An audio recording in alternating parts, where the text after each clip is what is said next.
is that people are actually constantly revealing their true thoughts to us. They just aren't doing it through their words. Instead, they're broadcasting their whole inner world through dozens of tiny unconscious signals that they don't even realize they're sending. Welcome to This Explainer. Today, we are going to figure out exactly how to decode all those tiny signals. We're drawing from some absolutely fascinating psychological insights to give you a comprehensive guide to the 8 psychological tactics for reading people, covering everything from first reactions to hidden motives. Our big goal today is to completely shift your perspective. We are going to stop trying to be mind readers, and instead, we're going to become highly objective pattern observers. Okay, let's dive into this. Here is our roadmap for today. First, the hidden language we speak. Then, decoding physical microclues. Listening between the lines, moving from clues to patterns, and finally, identifying the hidden motive. Kicking things right off with Section 1, the hidden language we speak, or seeing the unseen. Before we jump into the specific tactics themselves, we absolutely need to establish a baseline rule. Listen, no single behavior is going to tell you the whole story. It's just not how it works. The real secret is learning how multiple clues actually fit together. Most of us just walk through life totally missing these things, right? A slight pause, a forced smile, or a sudden change in posture. But psychologists know that when you really look closely, people constantly broadcast their thoughts long before they ever say a word. Which brings us to Section 2, decoding physical microclues, also known as the body's secrets.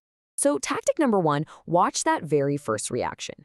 Most people are actually pretty good at putting on a brave face, but only after they've had a second to think about it.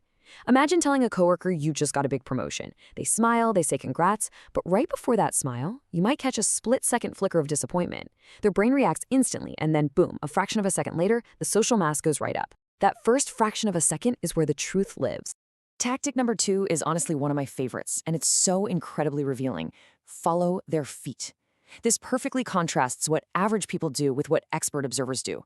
Most people lock right onto faces, but faces are polite, They are rehearsed. Our feet, though, are surprisingly honest. If someone is genuinely into what you're saying, their feet will point right at you. But if they're mentally checking out, watch their feet angle straight toward the nearest exit. They might be nodding and smiling politely, but trust me, their feet are already walking out the door. Moving to tactic number 3, we're looking for what psychologists call emotional leakage. People try so hard to bottle up intense emotions, but those feelings, they literally leak out physically. Think of the person who swears up and down they're perfectly calm, but they're gripping their coffee cup so tightly their knuckles are literally turning white. Or maybe they insist everything is completely fine, but under the table, their foot is just tapping away frantically. And this brilliantly illustrates a core truth about human behavior. As the saying goes, the body often continues telling the truth long after words start hiding it. When what someone is saying and what their body is doing are completely out of sync, always trust the physical. Let's keep it moving to Section 3, listening between the lines or hearing the unsaid. We've looked at the body, but what about the actual conversation itself? Well, tactic 4 is all about noticing sudden changes, not just baseline behavior. A huge mistake people make is strictly looking at a behavior in a vacuum. Say someone has been totally chilled out and relaxed all evening. Then you bring up a specific topic and bam, instant tension. Their shoulders hike up, their breathing gets shallow. It's not the behavior itself that's the dead giveaway. It's that sudden, immediate spike from how they were acting just seconds ago. Now, tactic 5 is fascinating. It's about listening for missing information. Sometimes what a person deliberately leaves out, or honestly, what they totally obsess over, is a massive clue. Ask someone how their tropical vacation was. If instead of describing the beaches, they spend 5 straight minutes venting about the price of the hotel and airport delays, well, that tells you exactly where their attention and their emotions were really focused. Tactic 6 is all about timing. Listen, not all pauses mean the same thing. A quick, snappy response usually just bubbles up naturally. But a delayed one. Imagine I ask you a super simple, straightforward question, like, did you enjoy the meeting? If your answer takes way longer than expected, that delay is doing a lot of heavy lifting.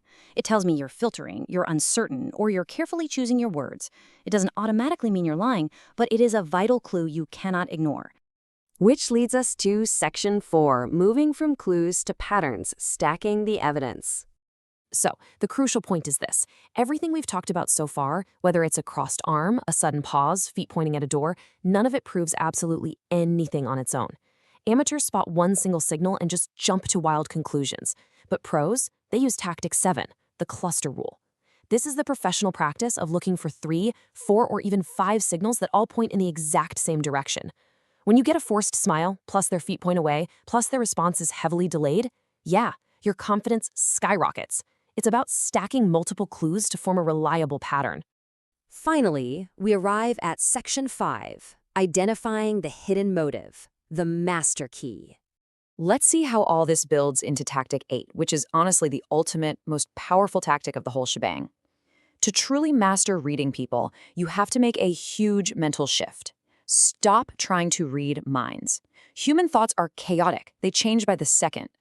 Experts ask a much better, much more revealing question. What does this person want right now? They focus entirely on figuring out the stable underlying motives driving the behavior. When you really dig into what someone wants, it almost always boils down to one of a few core human motives. Are they desperately seeking approval? Do they want attention? Are they just trying to ensure their safety? Are they trying to elevate their status? Or are they simply desperate for connection? Once you nail down which of these motives is driving someone in that exact moment, all their weird, confusing behaviors suddenly make perfect sense. And predicting what they'll do next, it becomes like a superpower. So, pulling together everything we've unpacked in this explainer, the absolute best human lie detectors, the best people readers out there, aren't psychics. They are just incredibly patient, careful observers. They fight the urge to jump to conclusions over one little flinch. Instead, they carefully watch those first reactions. They track the sudden shifts in baseline behavior. They piece together patterns using the cluster rule. They listen to the timing, and they always hunt for that underlying motive. I promise you, once you start noticing these little signals, you are never going to look at a normal conversation the exact same way again. This whole hidden world of human behavior is happening right in front of us, out in the open, every single day. So I'll leave you with this question.